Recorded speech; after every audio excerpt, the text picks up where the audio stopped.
Here's how to make your own light sensor circuit. This electronic circuit lights up when it is dark.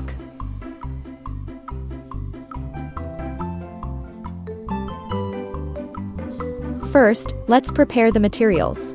For AA batteries, 2.2 kilo ohms resistor, photoresistor, 300 ohms resistor, S8050 NPN transistor, LED diode, battery holder, and copper wires.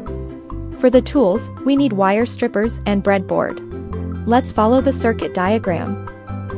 You may pause the video to see the diagram clearly.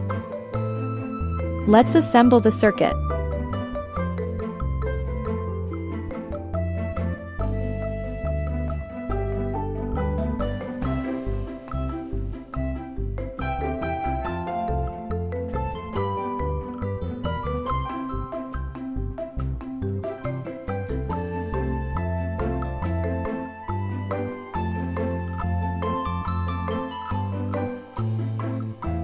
It is important to test the circuit first before finalizing it.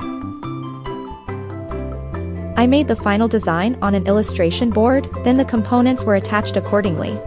At the back, I soldered the components similar to the circuit diagram. Here's the finished product. We tested it during sunrise.